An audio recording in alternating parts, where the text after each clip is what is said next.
The bidding lasted 9 seconds. Lila Hart stood on the courthouse steps, her breath visible in the October air, wrapped in a coat that had seen better winters. Around her, the people of Millfield shifted their weight, gloves stuffed in pockets, eyes sliding away from hers. $1. Her voice carried across the circle. Calm. Too calm for a woman about to gamble everything on 40 acres of neglected prairie and a structure that barely qualified as shelter. The auctioneer's gaze swept the crowd, his clipboard trembling slightly in the wind. Any other offers? Silence answered. A few heads shook. Someone studied the sky as if weather predictions suddenly mattered more than real estate. Nobody wanted responsibility for that stretch of land everyone called the Bend. 40 acres where grass grew wild and a cabin sagged inward, exhausted from decades of holding itself upright. Sold. The auctioneer clicked his pen with the finality of a judge's gavel. To Miss Hart. Scattered chuckles rippled through the gathering. Not cruel laughter, more the sound people make when watching someone adopt a project so broken, it might as well come with a warning label. Lila didn't smile. She signed the paperwork with careful strokes, her handwriting neat despite fingers stiff from cold. Beside her, a small hand squeezed hers. Did we just buy a whole place, Mom? Hazel's eyes were seeing reflecting clouds and disbelief in equal measure. 9 years old and already fluent in the language of temporary arrangements, of packing quickly and leaving quietly. We did, kiddo, a whole place. Behind them, Patch wagged so enthusiastically his back paws lifted off the ground.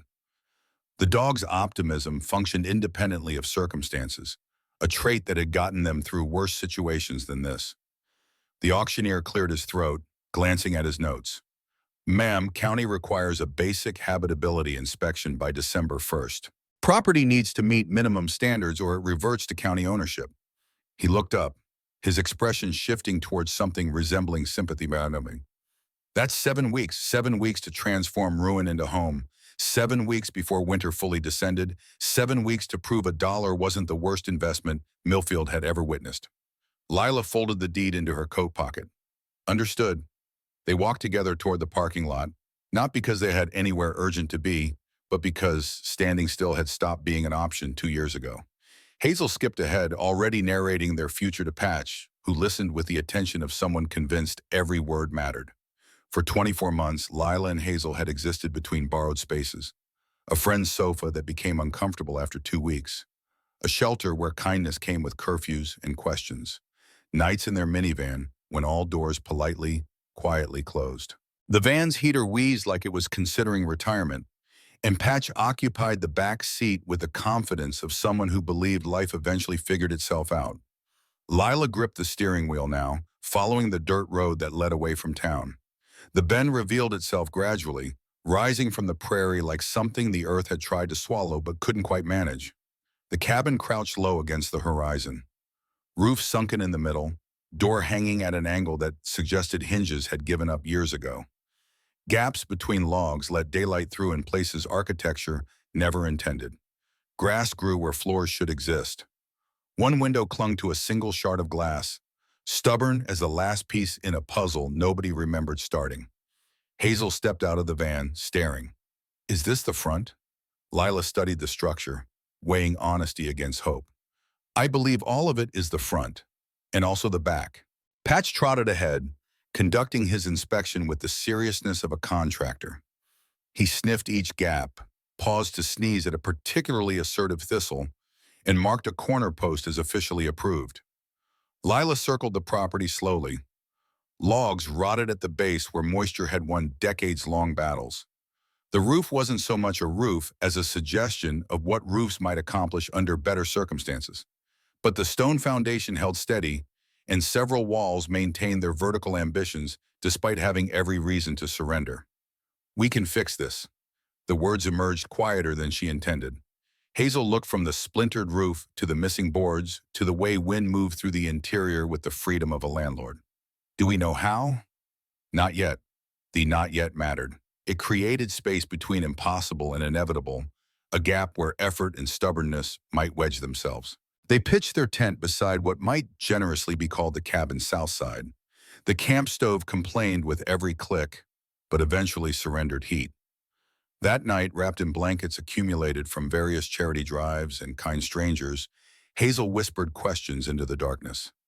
Is this ours forever? Lila pulled her daughter closer. As long as we keep working. She didn't add the rest. As long as winter permits. As long as the inspection passes. As long as their luck, which had been running on empty for months, finally refilled. Morning arrived with the kind of cold that makes bones ache in anticipation of worse to come. They drove into Millfield, population 800 and declining, where the general store occupied a building that had probably been something else first.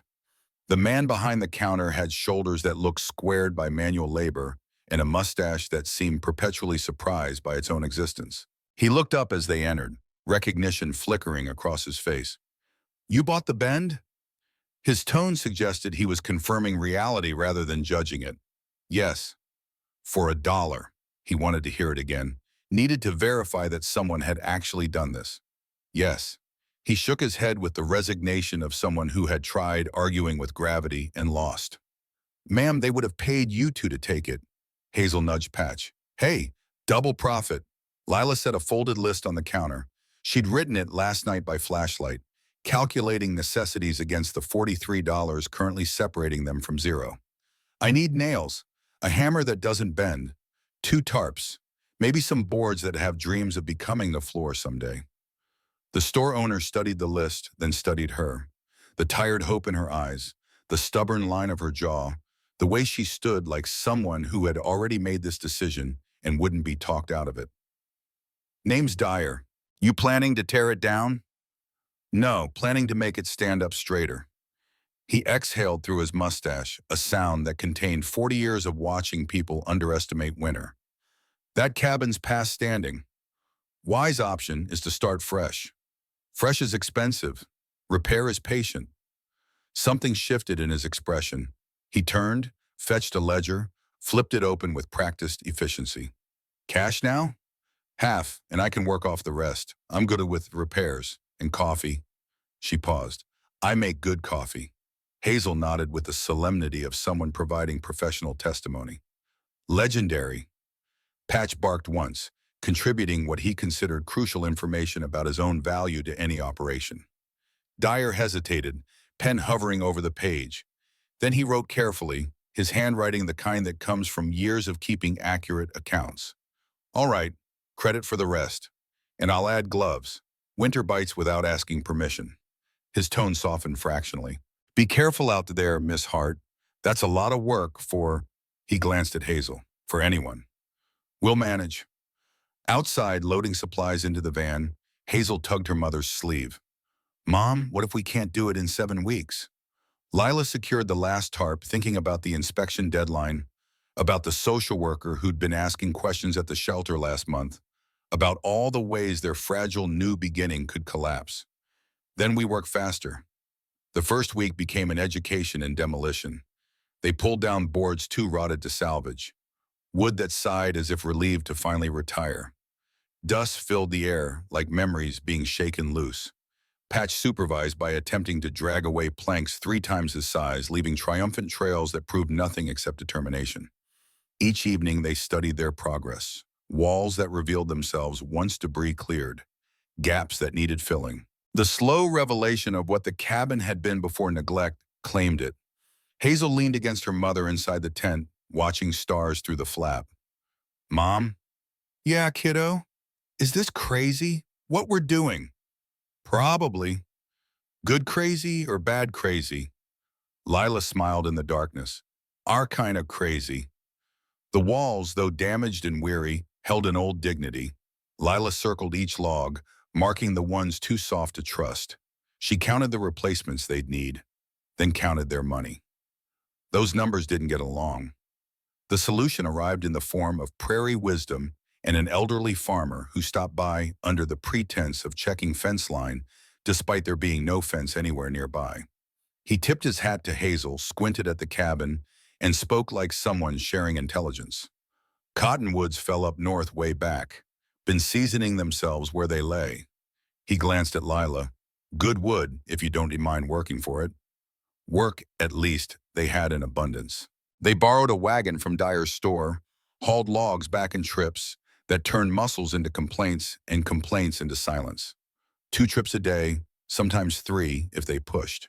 Patch bounded alongside, occasionally spotting rabbits he had no chance of catching, but every intention of pursuing. The shaping took longer. Lila learned the sound a log made when it agreed to fit.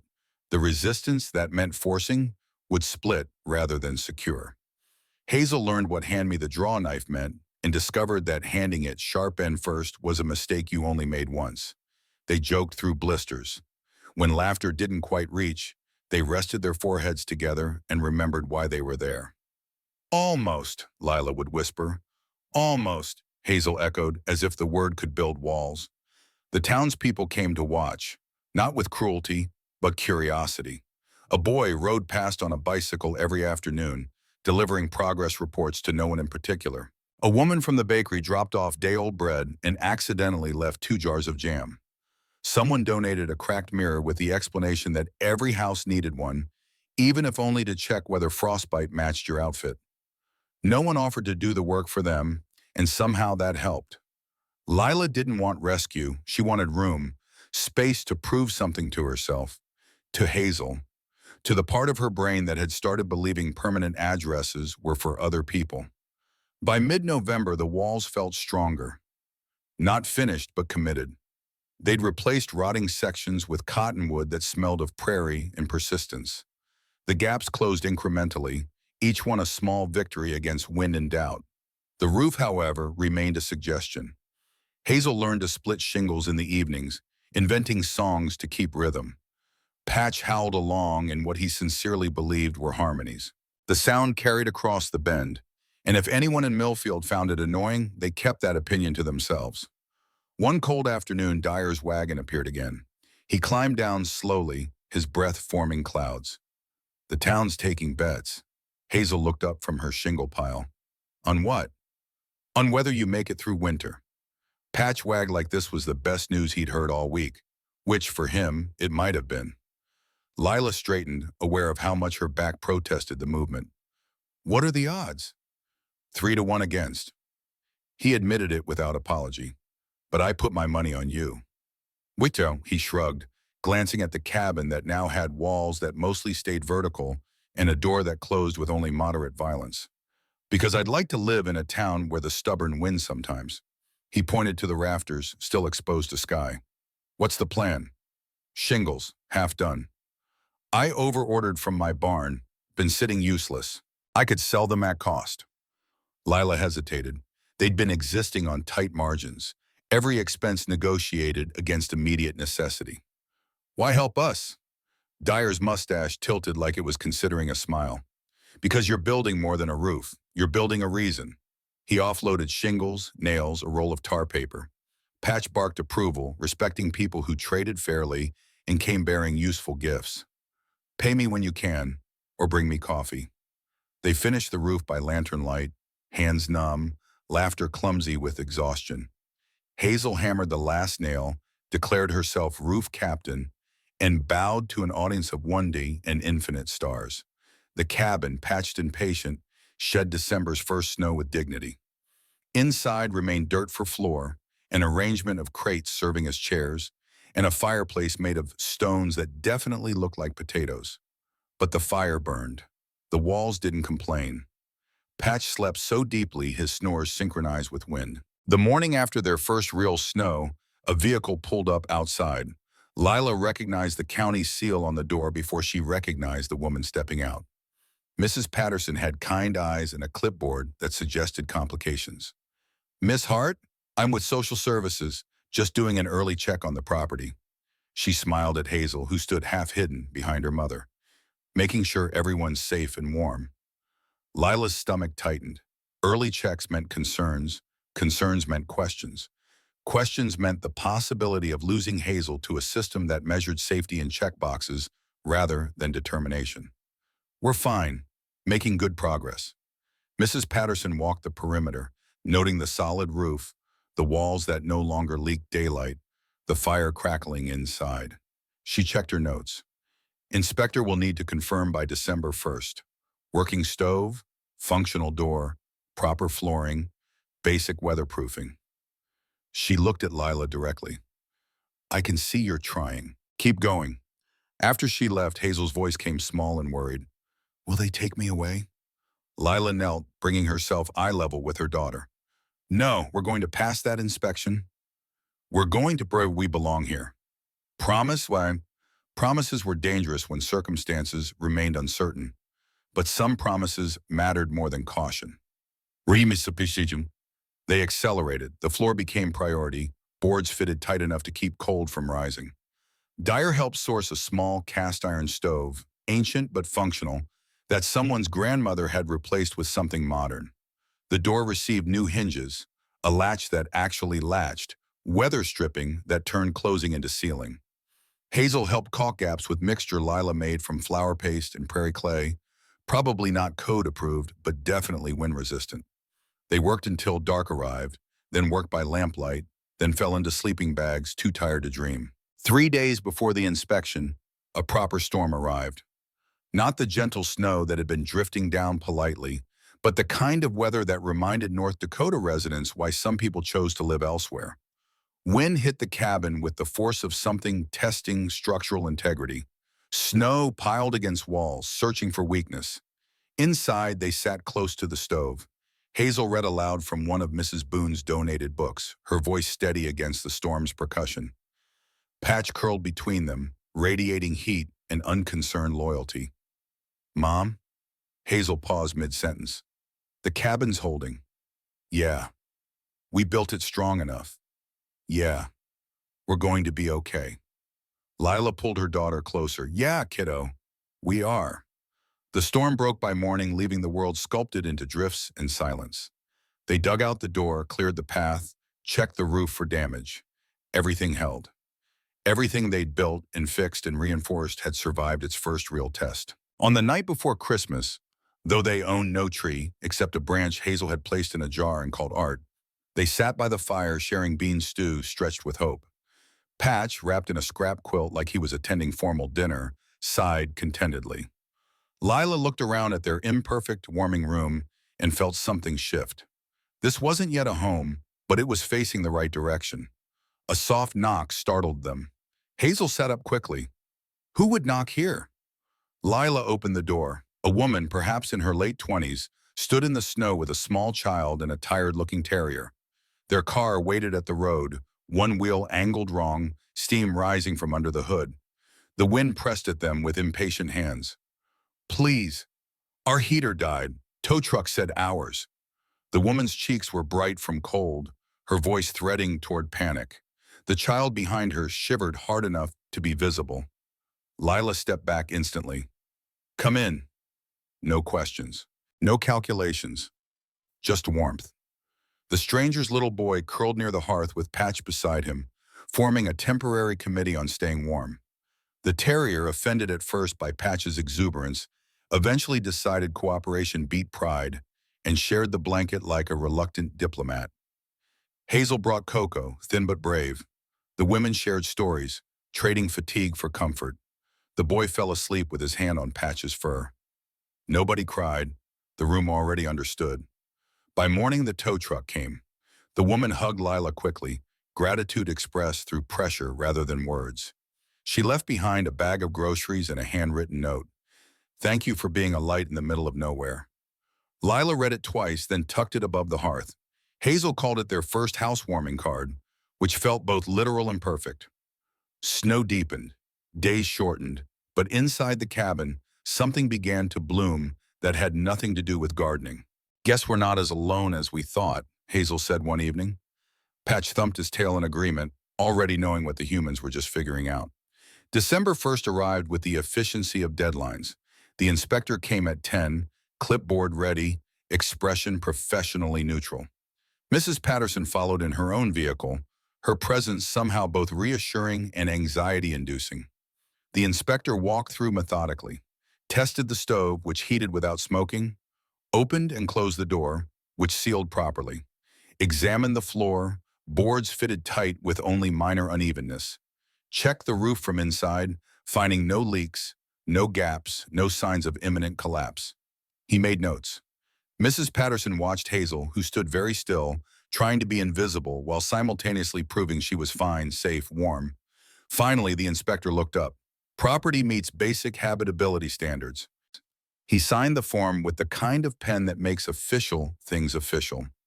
Mrs. Patterson smiled, something genuine breaking through professional composure. I knew you'd do it. After they left, Lila and Hazel stood in their cabin, holding the signed form like it was made of something more valuable than paper.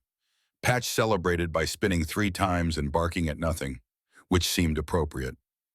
We really own it now? Hazel's voice carried wonder and disbelief in equal measure. We really do.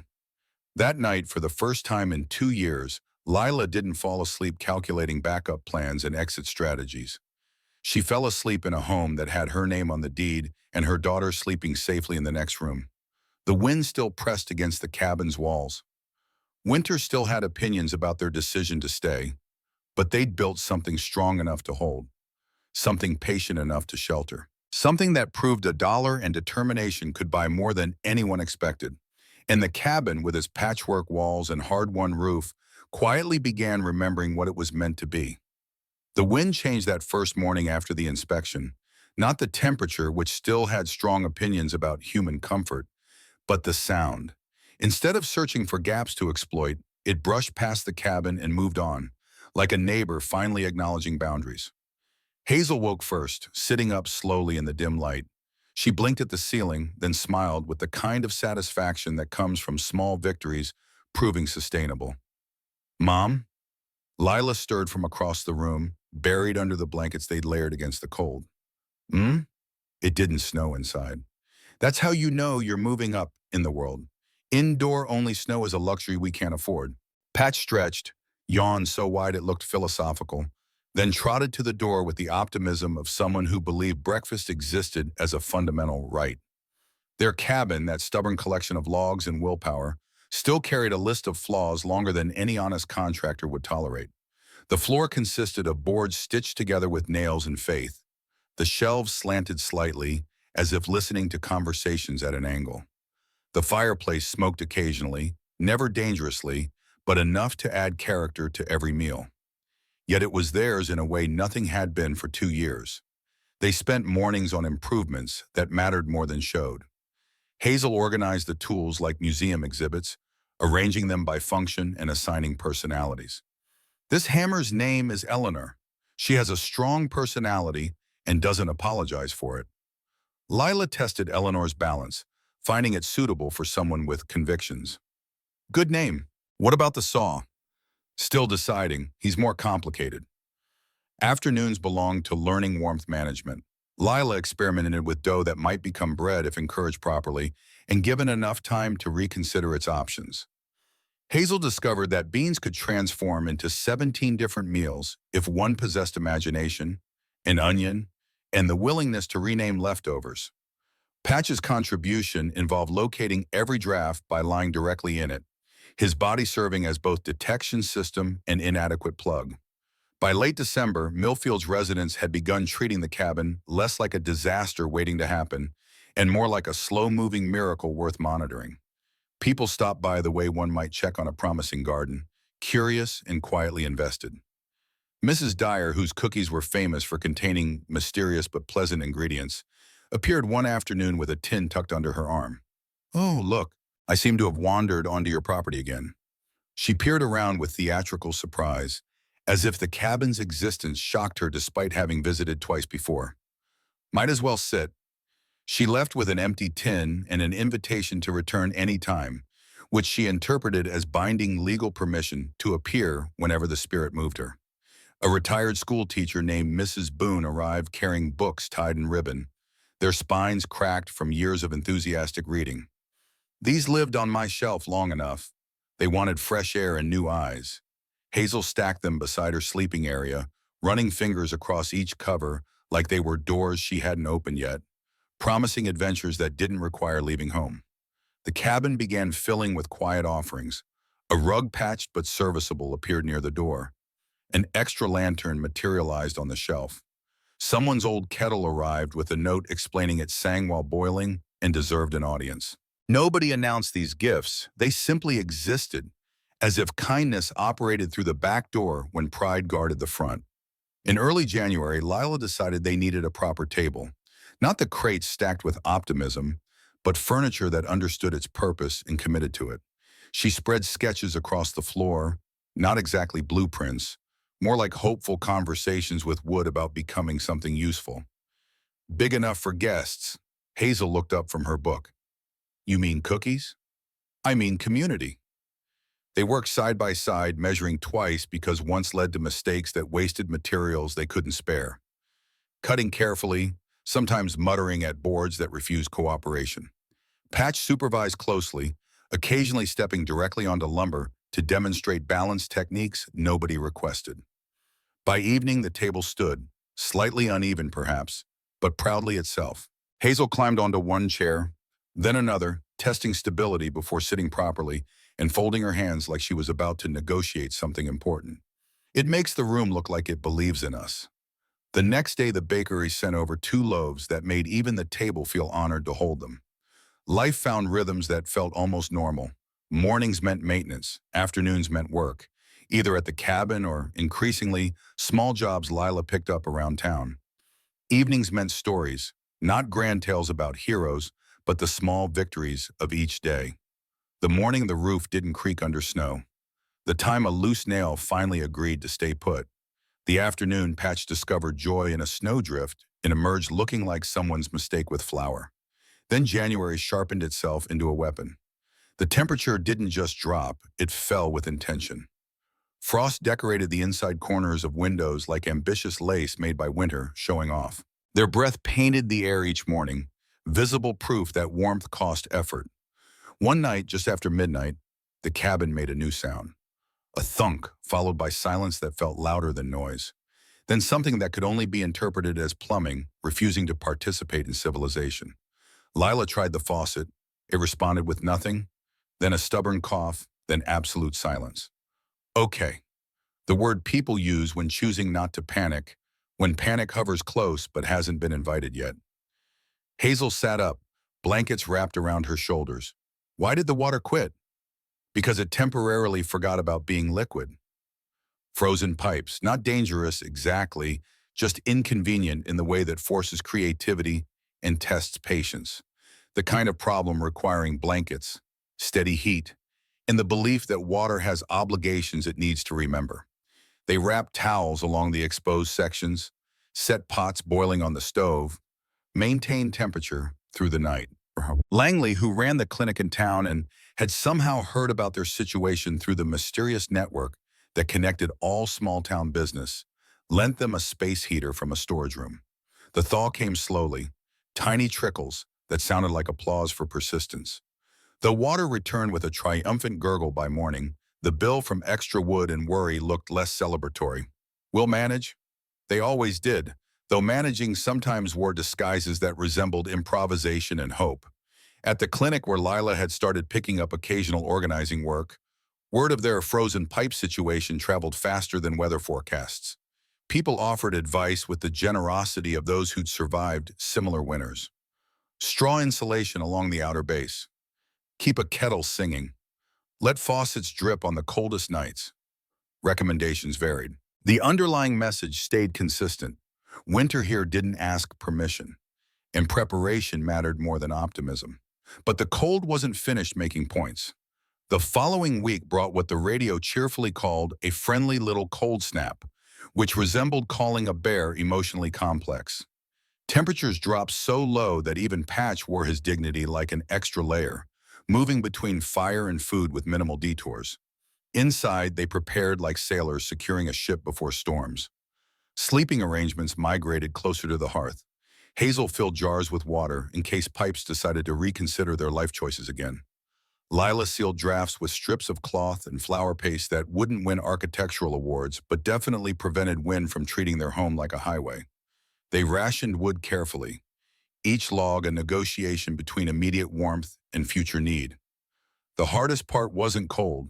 It was quiet. Snow muffled everything. The world slowed, paused, then paused harder. Days blended into each other, the cabin shrinking to whatever room held heat. They created structure against the silence. Mornings for chores, Midday for Hazel's reading, while Lila worked on repairs that didn't require going outside.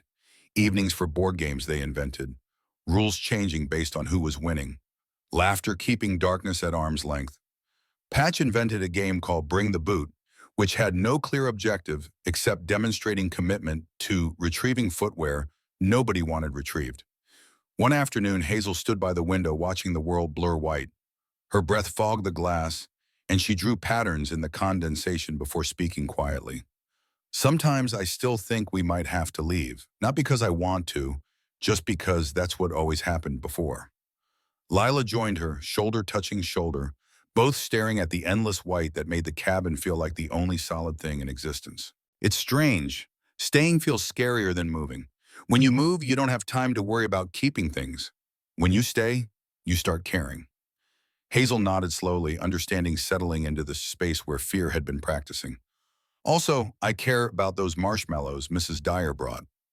They laughed, and the room expanded again, big enough for both worry and hope. Challenges stacked themselves like dishes nobody wanted to wash, but eventually required attention. Just as pipes recovered and their wood supply balanced out, the chimney decided to audition for drama. Smoke drifted back into the room one evening, not dangerously but insistently, filling the air with complaints that made eyes water. Patch sneezed with theatrical timing. Hazel waved a book as though she could fan the problem into embarrassment. Lila climbed onto the roof the next morning, moving carefully on ice-slicked shingles. The culprit revealed itself as stubborn buildup in one particularly opinionated bird's nest that had no business being there but clearly disagreed about vacating. Mr. Dyer arrived with brushes before she'd finished, apparently operating on the same mysterious information network that connected everyone in town. Heard you had chimney complaints. He lent her a ladder labeled "Only be tall enough," and together they coaxed the chimney back toward polite behavior. Standing back afterward, he surveyed the cabin with the expression of someone revising earlier assessments. Most places break when winter tests them. Yours keeps adjusting. So do we. February arrived without fanfare, the kind of month that exists between winter's fury and spring's promise, claiming neither. The days brightened fractionally. The porch creaked with renewed confidence when stepped on. Hazel began drawing imaginary flower beds in the frost on windows, planning where vegetables might grow and where Patch might accidentally sit. Community life stitched itself around them, almost without permission. At the library, Hazel helped younger kids pronounce enormous words like extraordinary and mysterious, secretly enjoying the feeling of being both helpful and dramatic. One afternoon, she read aloud a story about a lost traveler who discovered home, then looked at Mrs. Boone and simply acknowledged understanding. At the clinic, Lila learned people's patterns, who talked early in appointments, who saved questions for the doorway, who brought cookies disguised as gratitude. She learned how to guide conversations gently, how to make paperwork feel less intimidating, how kindness carried forward the way warmth persists after fires quiet. Saturdays, when shifts ended and weather behaved, they worked on the cabin. Varnishing the table nobody wanted to admit wobbled slightly. Straightening shelf brackets that had developed opinions about angles. Adding hooks for coats, because coats deserve belonging too. Then Mr. Dyer arrived one morning with the urgency of someone whose coffee had given him ideas. I have an opportunity. He stamped snow from his boots at the threshold, not waiting for invitation because whatever brought him mattered more than protocol. The community center roof leaked during last week's thaw. Council planned to hire a roofer who charges like he's stitching clouds together with silver thread. He paused, studying Lila's face.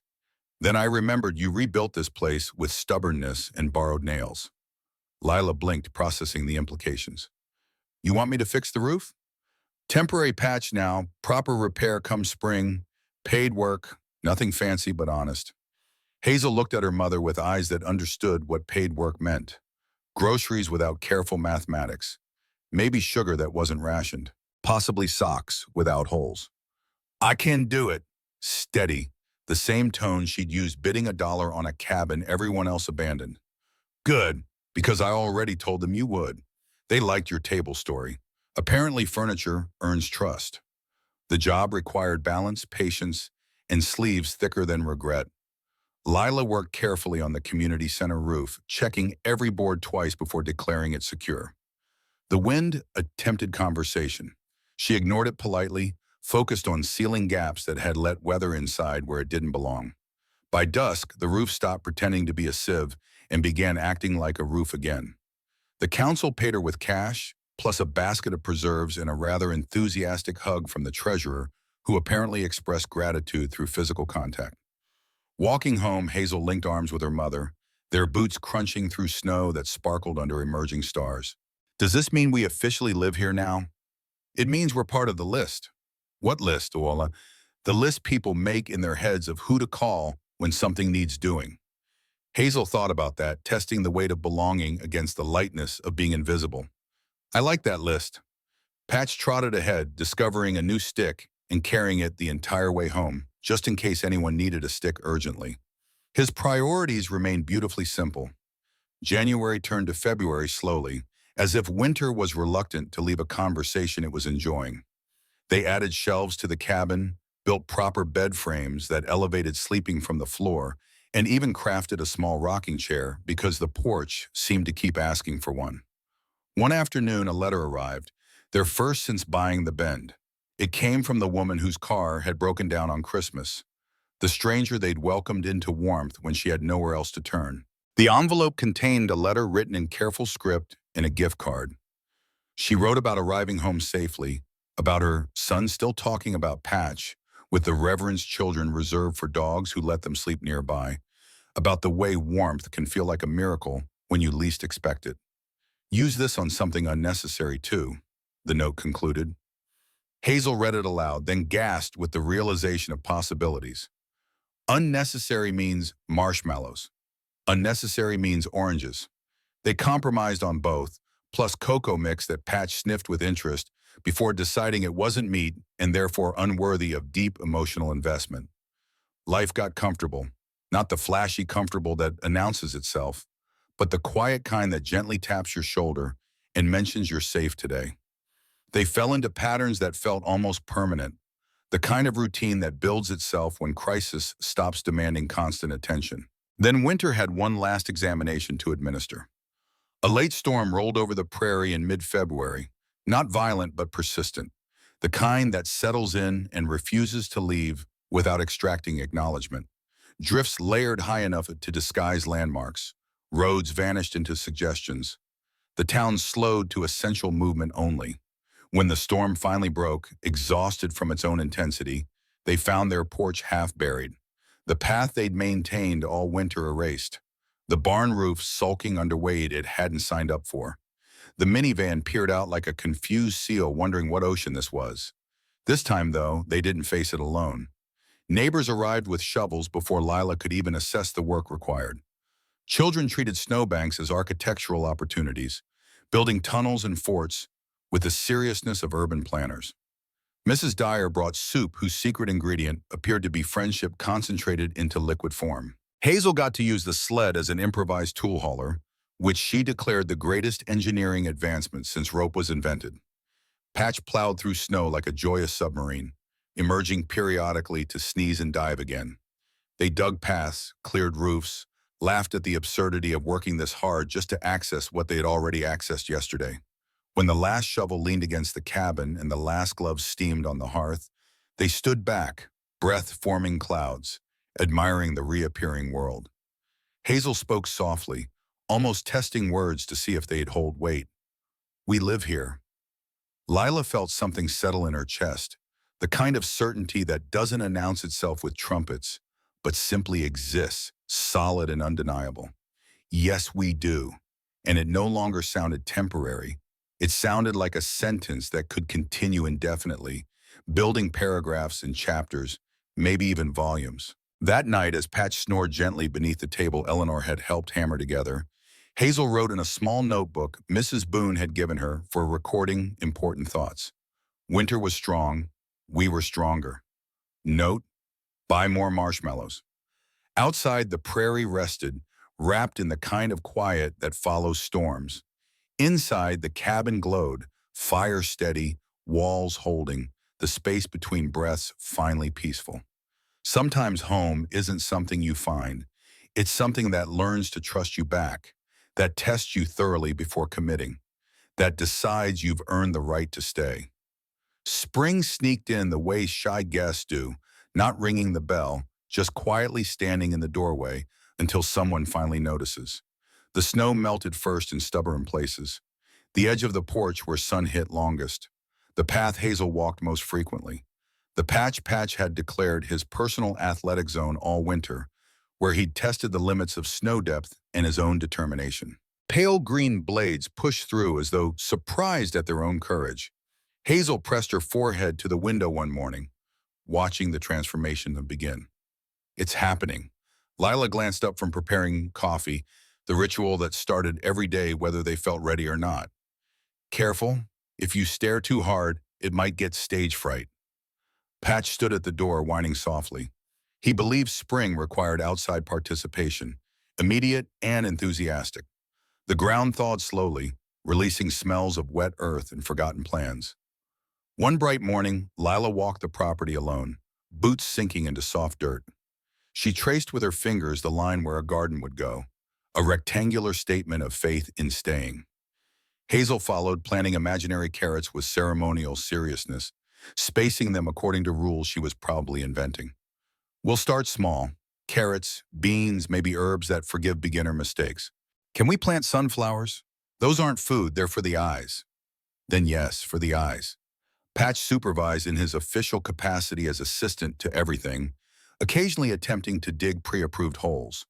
His sense of organization differed dramatically from theirs, but enthusiasm counted for something. The town woke up too. Porch steps swept clean after months of tolerating snow. Laundry fluttered like flags declaring winter's defeat. Bicycles returned, accompanied by laughter that had been hibernating. People opened windows as if releasing last season's worries into air that could finally carry them away. At the clinic, patients arrived with gardening plans and mysterious bites from insects that had also survived winter. Dr. Langley moved with renewed energy, humming tunelessly while organizing supplies. Lila transformed chaos into schedules, turned confusion into appointments, made the filing system behave like it had always wanted to be useful. One afternoon, the doctor looked up from paperwork, studying Lila with the expression of someone confirming suspicions. You've settled in. I think the town's settled around us. Dr. Langley smiled, the kind that acknowledged truth without needing elaboration. Meanwhile, Hazel found herself woven into routines she hadn't expected. Saturday reading circles where kids took turns stumbling through stories, encouraging each other through difficult words. Sunday afternoon kite flying attempts that Patch took personally convinced the strings needed defending from aerial threats. Occasional visits to Mrs. Boone, who taught proper care of paperbacks and also how to make tea that tasted like stories themselves. Then came the day of the garden, announced by Mr. Dyer showing up at dawn with a rake and opinions. Neighbors arrived as if someone had whispered, "This might be important." Miss Dyer brought muffins for morale, explaining that gardening on an empty stomach led to poor decisions about spacing. Dr. Langley lent knee pads with instructions about not overwatering out of excitement, because apparently that was a thing people did.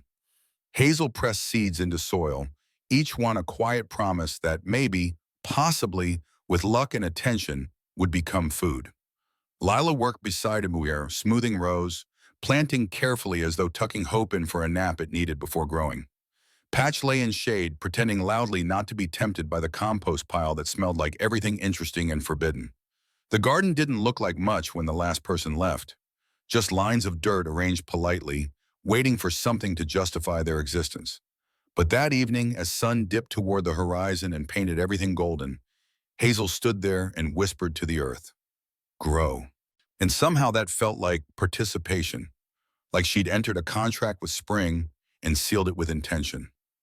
Days lengthened. Green fuzz appeared where seeds had disappeared, then leaves unmistakable and committed, then little beginnings that looked simultaneously fragile and confident, the way new things often do. Hazel talked to plants. Lila weeded with stubborn gentleness. Patch patrolled the perimeter like a small, furry security agency, protecting vegetables from threats both real and imaginary. The cabin no longer required constant attention. It held itself upright without reminders. The roof shed rain without complaint. The door closed and opened with the reliability of furniture that understood its job. They'd moved past survival into something resembling living, the kind where you make plans beyond next week. One evening, Lila sat on the porch in the rocking chair they'd built, watching the garden grow in increments too small to see but impossible to deny. Hazel emerged with 2 cups of tea, handing one to her mother before settling into the other chair. Mom? Yeah? I'm not scared anymore, I be you, Mom. About leaving, about losing this. Lila turned, studying her daughter's face in the fading light, 9 years old when they'd arrived. 10 now, with a garden she'd planted, in a room she'd arranged, in a place she called home without qualifying it with temporary. Me neither, kiddo. When did that happen? I don't know. Somewhere between frozen pipes and spring, between not being sure and being certain, between surviving and belonging. They sat in comfortable silence, watching stars emerge, listening to Patch snore through the open door. The prairie stretched around them, no longer feeling vast and threatening, just spacious in theirs. Inside, the cabin held their lives, books on shelves, dishes in the cupboard they'd built, the table that had decided to believe in them and received belief in return, the floor that no longer let snow inside, the walls that had learned to hold. Tomorrow they'd work the garden again. Tomorrow Dr. Langley would need help at the clinic. Tomorrow Mr. Dyer might stop by with another project or just conversation. Tomorrow was something they could count on now, not because life guaranteed it, but because they'd built something strong enough to meet it. The wind that had once searched for weakness now moved past respectfully, acknowledging effort and result. Winter would return eventually, testing everything again, but they'd proven they could handle testing. They'd survive it together, in a home they'd earned $1 and 7 weeks of determination at a time. And the cabin, patient and stubborn and finally warm, understood it had stopped being a project. It had become what it was always meant to be, what Lila and Hazel had needed it to become, what the dollar had promised if they were willing to work for it. Sometimes the best things start as gambles that everyone else thinks are mistakes. Sometimes a dollar buys more than anyone expects. Sometimes home isn't where you're from, it's where you decide to stay. Summer arrived with the confidence of someone who'd been invited and intended to stay a while. The garden that had started as faith in dirt transformed into actual vegetables, the kind you could harvest and eat and feel accomplished about. Carrots pushed through soil with orange shoulders announcing themselves. Bean plants climbed the stakes Lila had driven with more hope than certainty. Herbs spread with the enthusiasm of guests who'd decided the party was theirs now. Hazel checked the garden every morning like she was visiting friends who might have news. She'd crouch beside each row, whispering encouragement to struggling seedlings and congratulations to the ones that had decided to thrive. Lila weeded in the evenings when the day's heat softened into something bearable. Her hands dark with soil, finding meditation in the repetitive work of removing what didn't belong to make room for what did. Patch maintained his patrol route with the dedication of a small, furry security professional, occasionally pausing to investigate whether certain plants qualified as food worth testing. The beans consistently failed his standards. The tomatoes showed promise but required further study. The clinic had become less of a job and more of a position, the kind of work that felt like it mattered beyond the hours logged or the tasks completed. Dr. Langley trusted Lila with scheduling, with managing the small chaos that accompanied rural healthcare, with knowing which patients needed extra time and which ones just needed someone to listen while they pretended to talk about symptoms. One Tuesday afternoon, the doctor called Lila into her office. The space smelled of old files and the peppermint tea Dr. Langley kept in a thermos decorated with cartoon stethoscopes, a gift from some grateful patient years ago. Sit. Lila sat, trying to read the doctor's expression for hints about whether this conversation would be good or complicated. Dr. Langley had a remarkable poker face, developed over decades of delivering news both welcome and difficult. I'm not getting younger, and I'm definitely not getting more patient with paperwork. Dr. Langley leaned back in her chair, studying Lila with the directness of someone who'd made a decision and wanted to see it through properly. I need a full-time clinic coordinator, someone who understands how this place works, who the patients trust, who can keep me from scheduling 3 people for the same appointment slot because I wasn't paying attention. You're offering me a permanent position? With benefits. Not impressive benefits. This isn't some city hospital with fancy insurance plans, but health insurance and steady pay, Enough that you don't have to choose between groceries and fixing whatever breaks next on that cabin. She paused, her expression softening slightly. You've settled in here. The town sees it. I see it. Might as well make it official. Lila felt something unlock in her chest, a tension she'd been carrying so long she'd forgotten it wasn't permanent. For 2 years, every breath had been calculated, every decision weighed against the possibility of everything falling apart. This felt different. This felt like permission to exhale. Yes, I'd like that. Good, because I already put you on the payroll starting next week. Dr. Langley smiled, the expression transforming her normally serious face into something almost mischievous. Stubborn builds character. We could use more of that around here. Walking home that evening, Lila couldn't stop replaying the conversation. Permanent, benefits, steady, words that had felt foreign for so long, they'd seemed like they belonged to other people's vocabularies, other people's lives. She thought about what steady meant. School supplies for Hazel without calculating which ones were truly necessary. Coffee that wasn't the cheapest available. Maybe eventually new boots before the old ones completely surrendered. Hazel was reading on the porch when Lila arrived. Patch curled beside her in the rocking chair they'd built together months ago. The chair creaked rhythmically as Hazel absently pushed it with one foot, absorbed in whatever story had captured her attention. Mom, you're smiling weird. I got offered a real job, full-time at the clinic. Hazel's book dropped into her lap, forgotten. Her eyes went wide, reflecting the evening light and something that looked like cautious hope, learning to be less cautious. We can stay? Like really stay? Really stay. They held each other, not saying anything else because some moments didn't need additional words, didn't need explanation or elaboration. Patch wagged from his chair, pleased that whatever was happening involved happiness, which was his favorite emotion to witness, closely followed by mealtime and the discovery of particularly interesting smells. The 4th of July brought the entire town to the community center's parking lot for the annual celebration that nobody called impressive, but everyone attended anyway. It was the kind of event that defined small-town life, modest and sincere, where everyone knew everyone, and that familiarity felt like belonging rather than surveillance. Grills produced smoke and burgers in equal measure. Kids ran in patterns that made sense only to them, their laughter sharp and bright against the evening air. Adults clustered in conversation groups that shifted and reformed like weather patterns, discussing crops and repairs and whether the Johnsons' new truck was really necessary or just showing off. Lila brought potato salad made from their own potatoes, a fact Hazel announced to anyone who would listen, and several people who tried to walk away. We grew them, in our garden, at our house. Pride radiated from her like visible heat. Mrs. Boone sampled the salad with the seriousness of a judge at a state fair competition, chewing thoughtfully while Hazel held her breath. Well seasoned, the potatoes taste like they wanted to be salad, which was apparently high praise in a community where vegetables had opinions and people respected them. Patch worked the crowd like a professional diplomat, accepting pets and dropped food with equal enthusiasm. Someone's terrier started a disagreement about territorial rights to a particular patch of grass. Patch won through persistence and strategic face-licking, his preferred method of conflict resolution. As darkness arrived and the fireworks began, Lila sat on a blanket with Hazel leaning against her shoulder. The explosions above were more earnest than spectacular, the kind of display that came from a limited budget and a lot of heart. They lit up faces around them with simple joy, the shared experience of watching light bloom against darkness. I like it here, Mom. I like that people know our names. I like that Mrs. Dyer just shows up because she wants to. I like that Patch has friends now. Me too.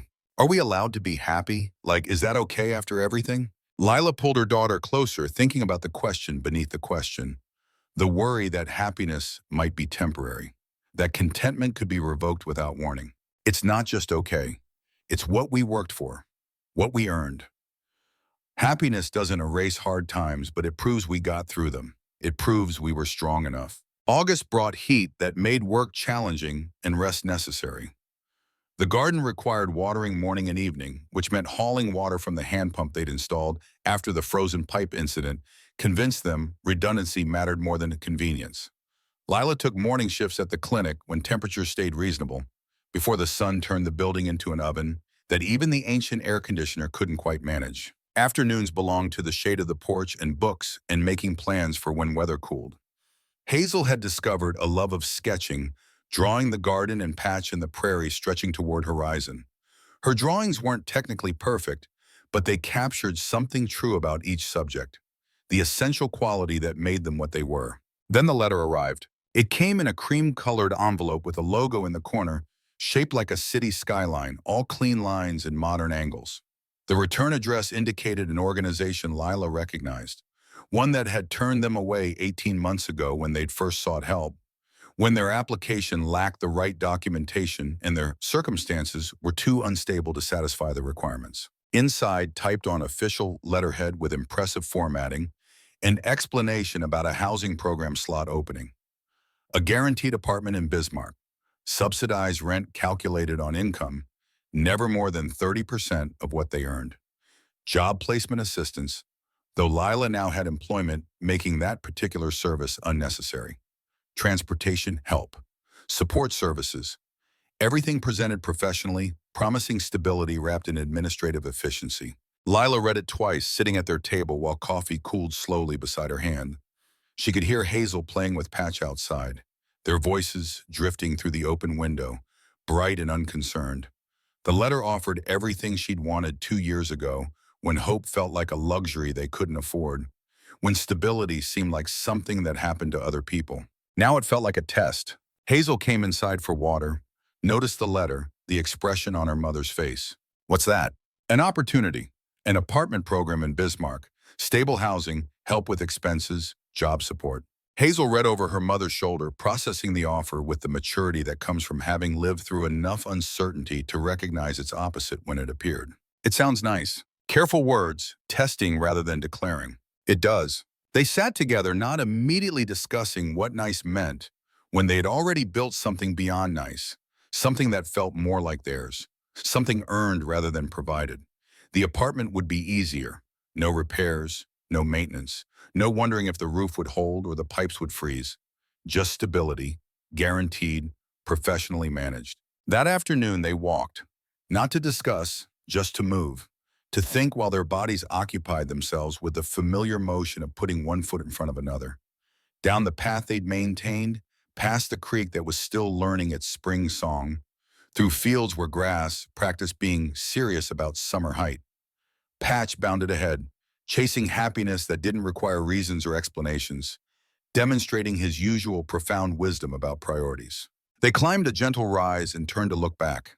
The cabin sat with quiet confidence, no longer a disaster waiting to happen.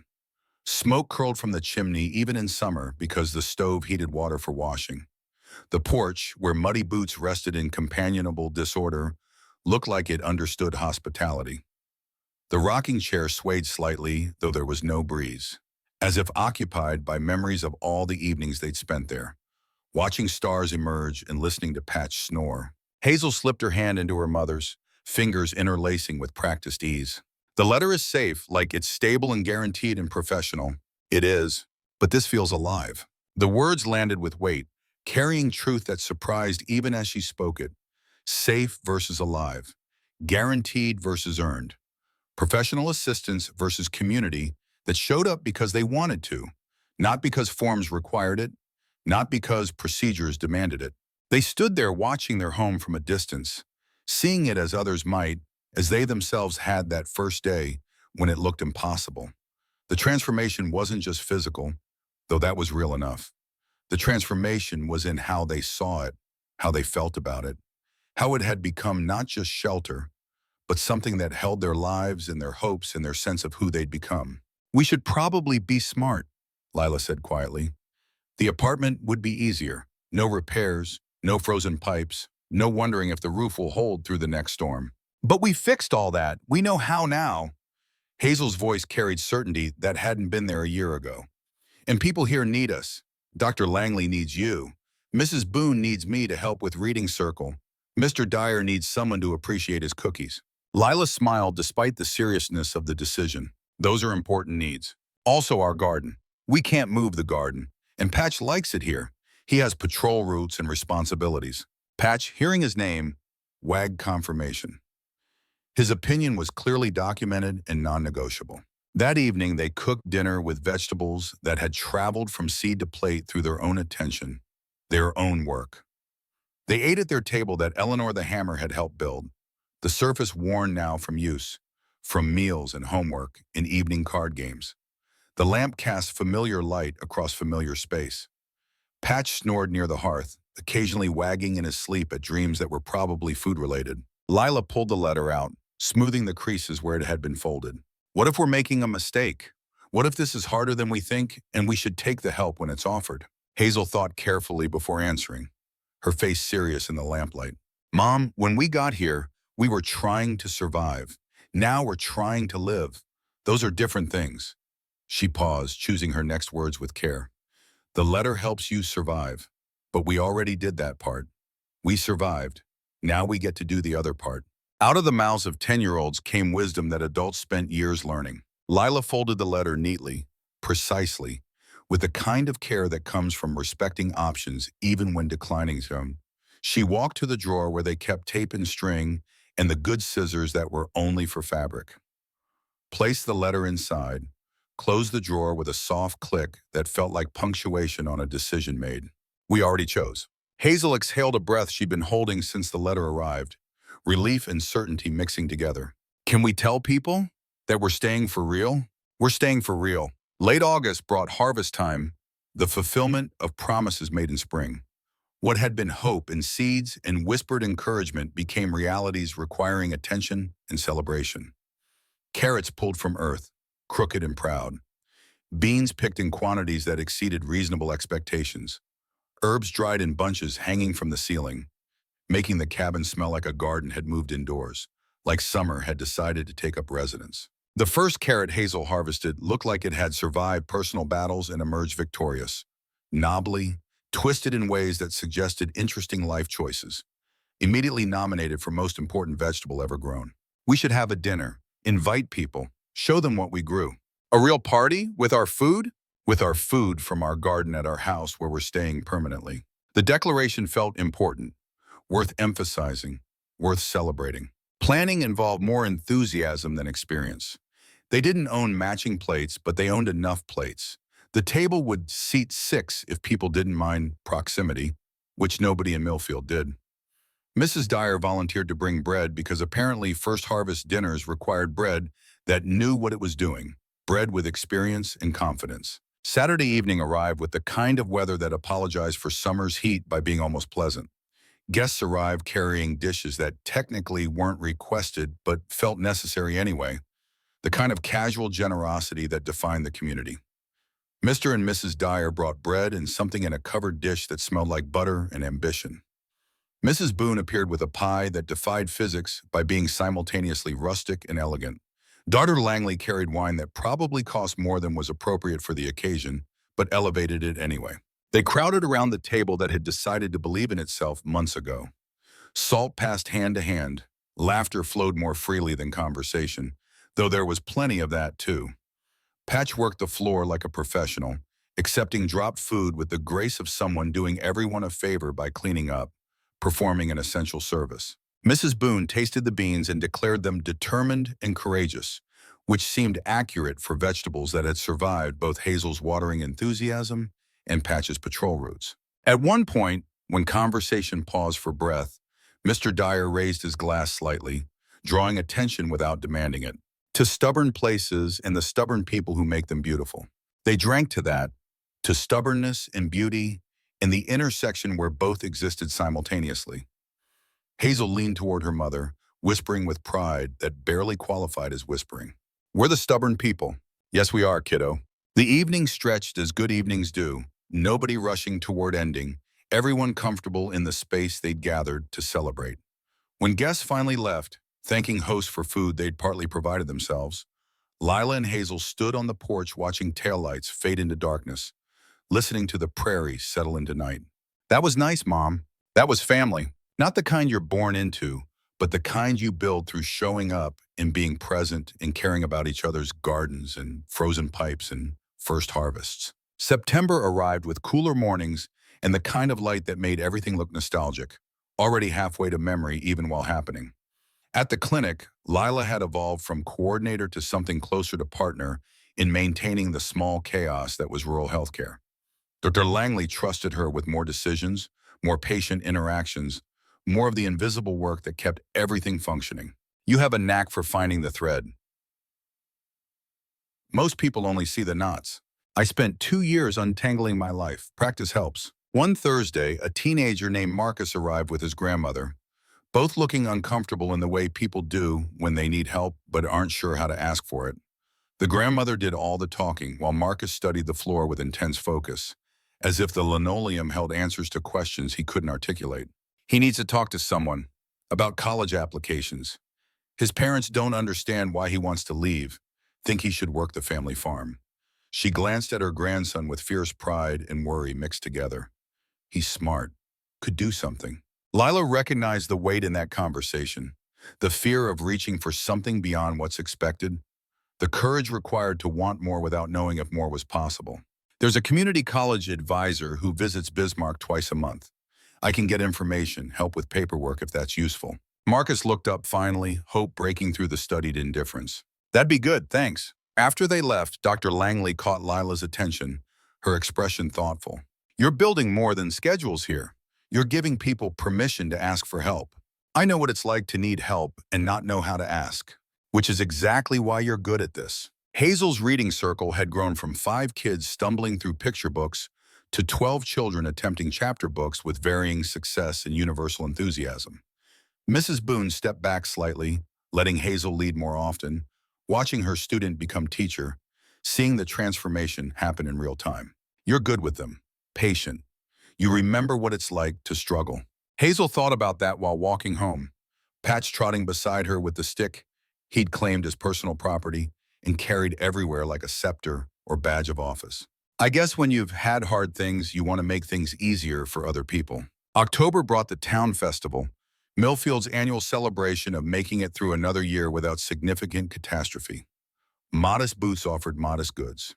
The pie contest featured suspicious competitiveness, disguised as friendly baking. Music played slightly off-key by people who meant every note with their entire hearts, even if their fingers didn't always land in the same key simultaneously. Hazel entered the sunflower she'd grown, the plant towering above her with a seed head tilting like a polite nod to gravity and reality.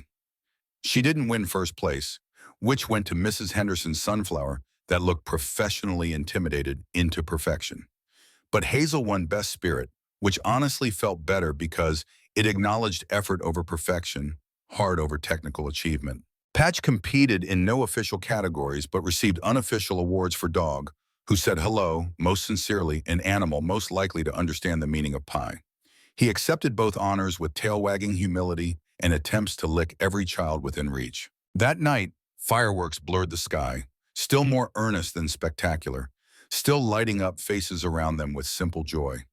Hazel leaned back on grass beside Lila, Patch curled between them, tail flicking with each burst like he was conducting colorful explosions. Mom, you ever think about how different everything would be if we hadn't stopped here? Lila watched sparks fade into velvet darkness, thinking about all the decisions that had led to this moment, all the small choices that accumulated into a life. Sometimes a place finds you and then spends the rest of the time convincing you to stay. Did it convince you? Completely. They lay there until the last spark died and the crowd dispersed into vehicles heading toward homes and beds and the continuation of lives that had briefly paused for celebration. Walking back to the cabin, Hazel linked arms with her mother, their steps synchronized from months of walking together, from matching their pace to each other's rhythm. I'm glad we stayed, even if the apartment would have been easier. Easier isn't always better. Sometimes better is harder but worth it. Patch trotted ahead, carrying his stick through methods nobody questioned, his priorities remaining beautifully uncomplicated. Autumn deepened. The garden made its final offerings before accepting winter's inevitability.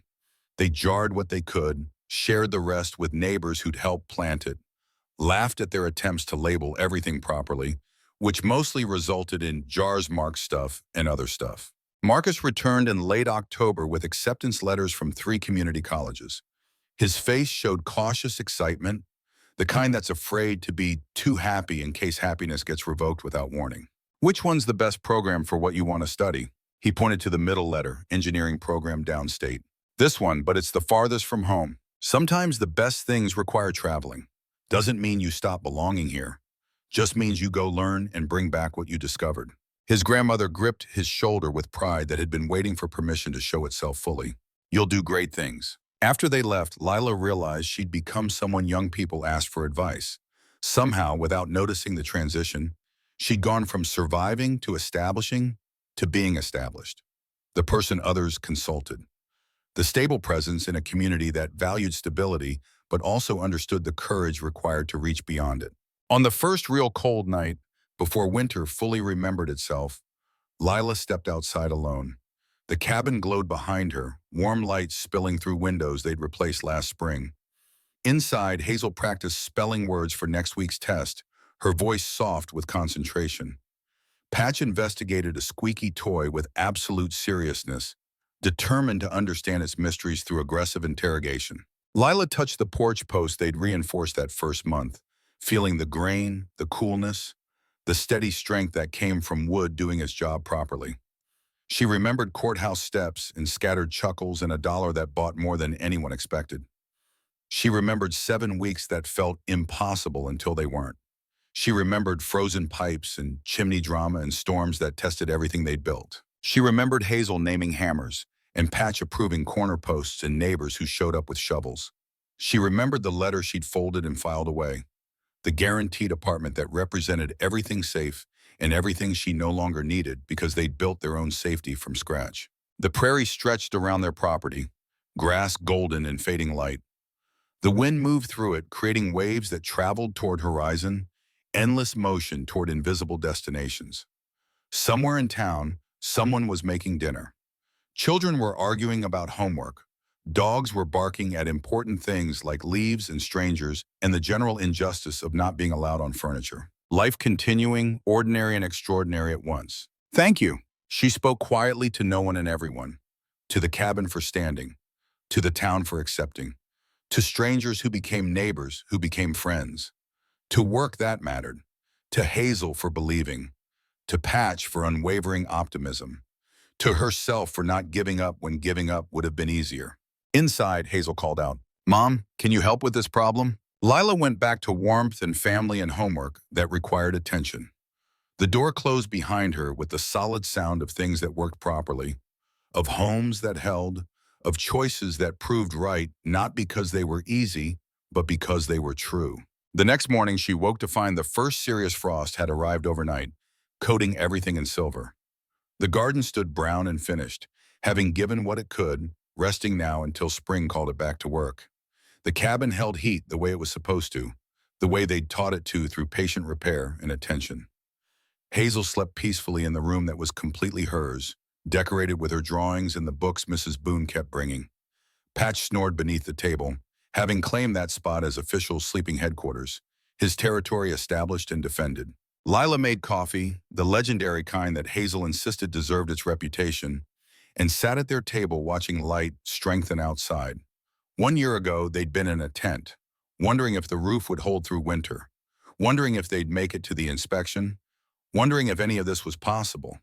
Now they had a home that had proven itself through seasons and storms in the simple passage of time. She thought about the future sometimes, let herself imagine years unfolding from this moment. Hazel growing up here, learning that home was something you chose and maintained rather than something that happened to you. Maybe bringing friends to visit, showing them the roof she'd helped finish, the table she'd helped build, the garden that returned every spring like a promise kept. She thought about continuing at the clinic, about Dr. Langley eventually retiring, about what it might mean to take on more responsibility, to become the person people trusted with their health and their worries. She thought about other families who might arrive in Millfield, looking at properties nobody else wanted, and whether she could help them the way this town had helped her. But mostly she thought about today, about work that needed doing and groceries that needed buying and the ordinary tasks that filled ordinary days in the extraordinary architecture of home. Hazel emerged from her room, hair chaotic from sleep, Patch at her heels as always. Is it cold? First real frost. Does that mean the garden's done? For this year, we'll plan again in spring. Hazel poured herself juice, settled at the table across from her mother, morning light making her look older than 10, Or maybe just showing who she was becoming. I like that we get to do it again. That spring comes back. Me too, kiddo. They sat in comfortable silence, watching frost melt under strengthening sun. Outside, the prairie prepared for winter, grass fading to gold, sky sharp and blue above it. Inside, the cabin held them safely, walls that had learned not just to stand, but to shelter. And between those two certainties existed something that felt permanent in the best possible way. Not perfect, because perfect was sterile and cold, but home, which was better than perfect because it allowed for mistakes and repairs and growth, because it held memories in its corners and love in its walls, because it had been earned through work and stubbornness and the belief that impossible things sometimes happened if you refused to accept impossible as final. The cabin that cost $1 had become priceless, not because of market value or appraisal, but because of what it represented. Proof that beginning with almost nothing didn't determine how much you could build. Evidence that communities still existed where people showed up with shovels and cookies and acceptance. Demonstration that home wasn't something you found. It was something you created through attention and time. 3 years passed in the way time moves when you're not counting down to something, when you're living rather than surviving. The clinic became an institution in Lila's life, the kind of work that mattered beyond paychecks. She knew patients by name, remembered their stories, celebrated their recoveries, mourned their losses. Byra Langley relied on her judgment, asked her opinions, trusted her with responsibilities that would have terrified her 5 years ago, but now felt like natural extensions of capability. One morning, 3 years after the auction, Lila arrived at the clinic to find a young woman waiting. Early 20s, wearing everything she owned, a backpack that suggested temporary arrangements and hope running low. She looked exactly like Lila had looked, that exhausted combination of proud and desperate, that careful way of taking up as little space as possible. I heard you might know about places to stay. Shelters, maybe? Something temporary? Lila recognized herself in that voice. The careful words, the embarrassment barely concealed, the determination not to be pitied. Come inside, let's talk. She poured coffee, the legendary kind that Hazel insisted deserved its reputation, now made from beans they could afford without calculating the cost against other necessities. They talked about options, about resources, about the housing program that still operated for people whose circumstances qualified. Lila provided phone numbers, addresses, explanations of what worked and what didn't, the kind of practical guidance that came from experience rather than training. Then she mentioned something else. There's a property on the edge of town, nothing much, needs work, but if you're willing to repair it, the owner might negotiate terms. The young woman's eyes flickered with something that might have been hope, trying not to hope too hard. I don't have money for rent. You have time for work? I have nothing but time. Lila smiled, remembering 7 weeks and $1, and the feeling that impossibility might, with enough effort, become merely difficult. That might be enough. She didn't know if it would work out, didn't know if this young woman had the specific combination of stubborn and capable that transformed ruins into homes. But she could offer the chance, the way Millfield had offered her a chance by not bidding against her dollar. At the cabin that evening, Lila told Hazel about the conversation. Her daughter, now 12 and firmly convinced her opinions mattered, nodded thoughtfully. Will you help her like people helped us? If she wants help, some things you have to do yourself to prove you can. But not everything. No, not everything. The distinction mattered. There was value in both struggling alone and accepting support, wisdom in knowing which circumstances required which approach. Patch, now gray around the muzzle but no less convinced of his importance, thumped his tail in agreement, or possibly disagreement. His opinions weren't always clear, but they were always emphatic. The cabin held their lives now in ways it hadn't 3 years ago. Books filled shelves they'd added along the south wall, photographs decorated walls, Hazel at various stages of growth, the garden in different seasons, Patch in moments of dignity and complete lack thereof.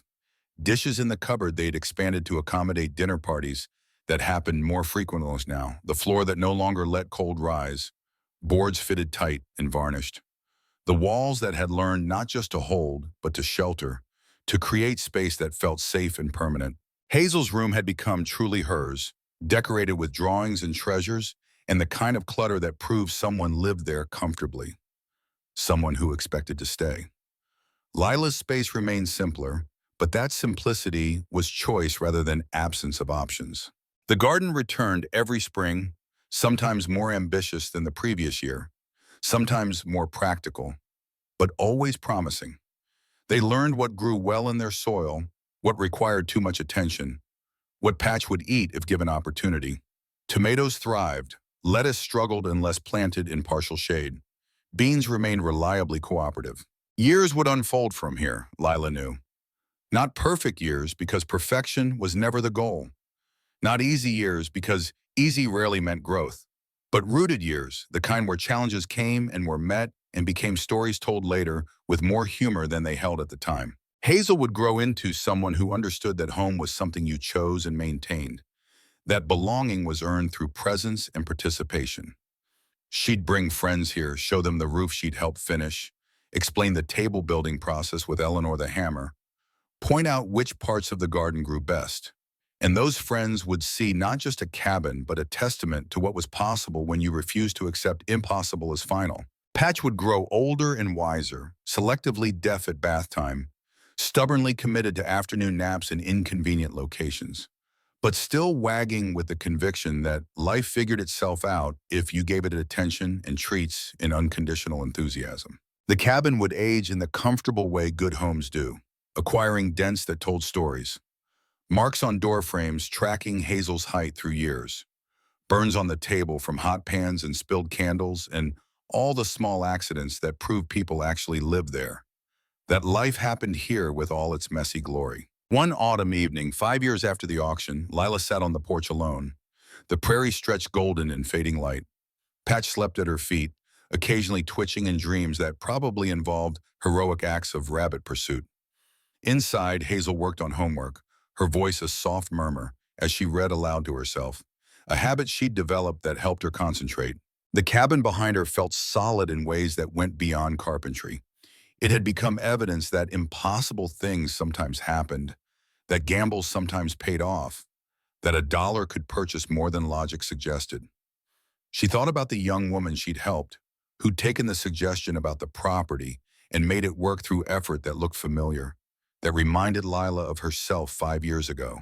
Life had given them more than she'd hoped for when standing on courthouse steps, bidding on disaster.